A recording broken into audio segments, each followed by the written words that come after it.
bad boys, what you gonna do? What you gonna do when they come for you? Bad boys, what you gonna do? What you gonna do when they come for you? Got my chin on say number K, police don't give me no breaks. Ah, now soon, lamale, but you get to sick it, not get to get bad boys, what you gonna? All right, enough with that. I don't know the rest of the words to this song either, aside from the chorus like everyone else does.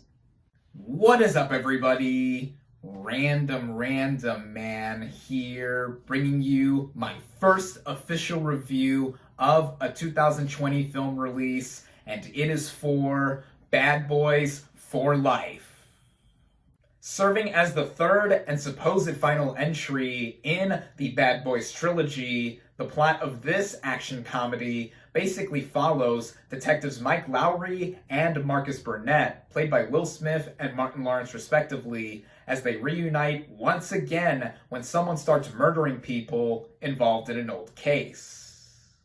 Going into this movie, I at first wasn't looking forward to it. Now, to give you my brief thoughts on the previous two entries, given that within the last 24 hours I watched them on Netflix to reorient myself with the series before this new one, the 1995 original Bad Boys film I think is an alright buddy cop flick. Now, it's notable for being the feature directorial debut of Michael Bay, and I do think the best parts of it involve the chemistry and charisma of Will Smith and Martin Lawrence on screen together, but other than that, I think it has a generic plot. The action can be fun at times, even though it's done with Michael Bay's style, which he would later expand upon within the rest of his filmography, but I can see why it has its fans. Now, 8 years later, the 2003 sequel, Bad Boys 2, I straight up don't like. Again, the best parts of it do involve Smith and Lawrence, but it's clear that Michael Bay was given an exponentially larger budget to work with, as the original was made for about $19 million,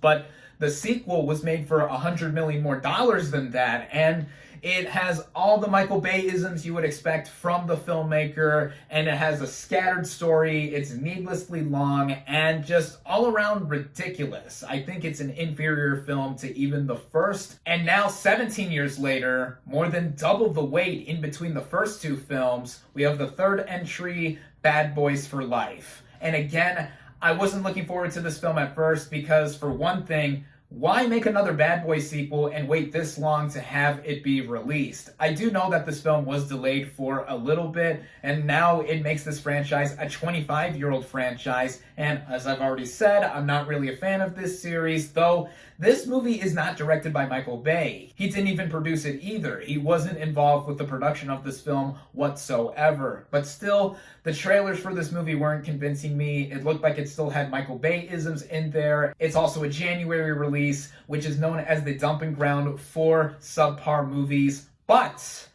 earlier this week, when reviews started coming out for this thing, they were surprisingly decent, and they made me wonder, could this actually be an improvement over the last two films? Well, starting out with the cast and their performances, we again have Will Smith and Martin Lawrence returning as our title buddy cops. As I mentioned with the pros I have with the previous two films, this is applicable for this third entry. Smith and Lawrence have not lost a single ounce of the charisma and chemistry they have while portraying Mike and Marcus respectively. It's like they slipped back into those roles over a decade and a half after the previous sequel, like a glove, and with Will Smith, he's never left the spotlight completely ever since Bad Boys 2. He's consistently been in movies here and there over the years, but Martin Lawrence, I've noticed, he hasn't been in anything that noteworthy as of late. In fact, the previous projects I remember him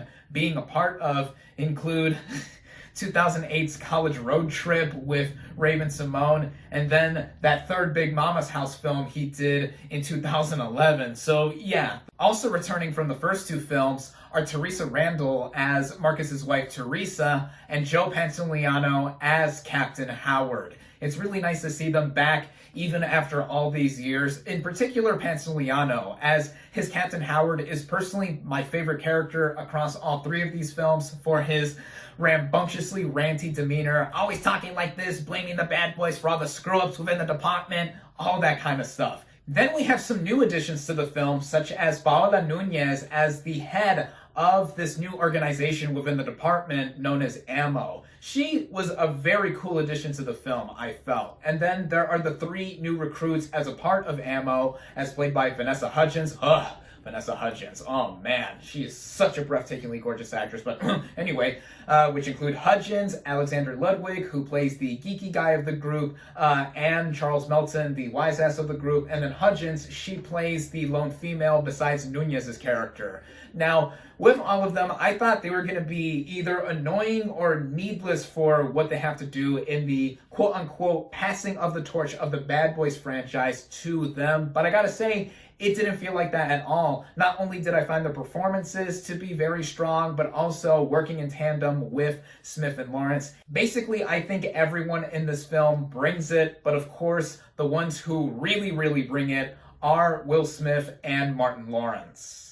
The writing of this film, in how it is approached, does feel like another Bad Boys film like we have seen before, which is something that does make it familiar and will make fans of the franchise get back into it right away. But for me, what instantly separates it from the previous films, especially the second one, is that the stakes and the all-around tension within the movie feels a lot more grounded and tangible than before. What do I mean by this? Well, without giving anything away, something unexpected does happen within the first act of this film that I didn't even see coming, and I think it brought the movie down to earth, as far down as an over-the-top action film like this one could. It immediately felt more human to me, and this also has to do with the fact that the movie plays with the fact that since we haven't seen these characters in years, they're naturally older, and they're either toying with the idea of slowing down or not wanting to slow down, depending on if you're looking at Mike or Marcus. Again, I don't want to give away what happens early on in the film to signify all of that, but it plays around with them feeling as if they are out of touch with what they have felt or gone through before. And it at first didn't feel like a Bad Boys movie because of that for me, given what does happen. But the movie does eventually feel properly like a movie of this franchise. And it also has to do with the villains as well. Now, one big problem I had with the previous 2 films is that the villains never felt like they were that threatening. They felt like stock and all-around run-of-the-mill kind of drug-dealing villains. But here, the stakes are more personal. The villains aren't just standard drug peddlers. They are a mother and son team played by Kate de Castillo and Jacob Scipio, who are from Mexico and apparently have a certain vendetta and are going around and murdering people. Now, I'm not saying that these villains are necessarily top of the line or A1 villains for the rest of the action genre, but when comparing them to what we've seen before in the Bad Boys franchise, they are a giant upgrade for what they have to do. And with these movies as a whole, we're not necessarily supposed to take them seriously. And this is almost comparable to the Fast and Furious franchise. And there's quite a bit that there is in common with that different movie series when it comes to the over-the-top action and even the theme of family, which is played up a lot here within Bad Boys for Life, which actually brings me to talking about the action. Now, again, this movie is not directed by Michael Bay. It is helmed by Adil El Arbi and Bilal Fallah. And I gotta say, in the way they helmed this movie overall, in particular with the action, it is mostly stable and focused on either our main characters and what they're doing in the line of fire, or just executed in how we can actually see what is going on, and it's not like the bombastic or erratic style of filmmaking that Michael Bay is known for. Though I gotta say, there is an attempt to have some Michael Bay-isms in there to make it look and feel like a Bad Boys movie that we've seen before, but here it's not as overtly boom, pam, pow, like all around explosive like we have seen in Bad Boys 2 particularly. This also goes in the way it is edited and timed, which works in the favor of the film's comedy, given how it is an action comedy film. Whether it involves Smith or Lawrence or even other characters, most of the jokes landed for me, even the ones within the action, all the visual humor. It made for a hysterical viewing experience, and it running at just about 2 hours and 4 minutes. That's a little longer than the first Bad Boys film, but significantly shorter than the second one, which again I felt was needlessly long at about 2.5 hours, and it just going on for forever, it seemed, especially towards the third act, which felt rushed as well. Bad Boys for Life, I didn't think had that same problem. And with other technical merits of this film going in the way of cinematography, it's mostly well shot, the production design with how Miami looks, all the fast cars, all the lush locations, and even down to the music. The film is composed by Lauren Balfe, who previously composed scores for films like Mission Impossible Fallout, which had a very epic kind of action feel, though Bad Boys for Life is an over-the-top action film, kind of in the way that Mission Impossible is, but that movie tries to be more grounded and tangible as well. But it worked for how it weaves into the narrative and amping up the excitement in between. Now, I know that throughout this review, I have been praising this movie beyond belief, and much to my own surprise as well, but I have to bring it back down to where it has to do with the kind of niche appeal that this film has in being an action comedy franchise, similar to Fast and Furious, to where if you know what you're getting into or you're already a fan of this series, then you're pretty much guaranteed a good time. I think you'll enjoy this film.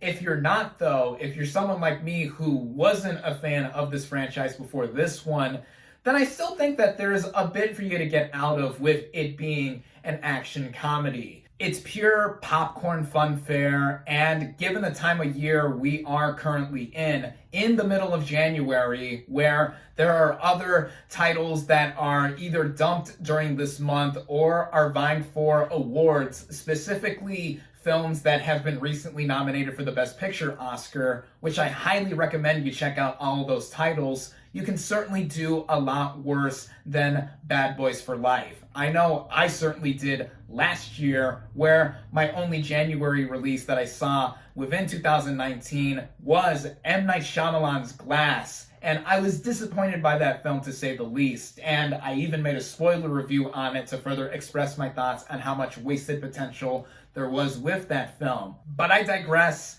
as I don't need to make a spoiler review for this film to further sell my opinion on it. I also do hope that this is the final entry within the Bad Boys franchise, as it's not that I dread any more of these movies being made or released, but I thought it ended on a pretty nice note for all the characters and the narrative as a whole. It's certainly, in my opinion, by far the best one of the trilogy, and it goes for a lot given how this is a surprise of the year for me, and we're only getting started in 2020. I recommend Bad Boys for Life.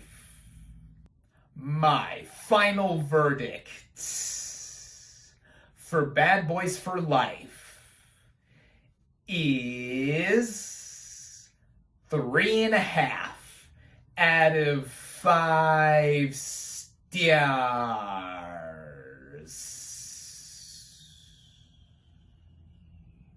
Thank you all, as always, for watching. Be sure to like this video, comment on what you thought of Bad Boys for Life. Social media links in the description. Subscribe to my channel for more, and I'll catch you on the next movie review.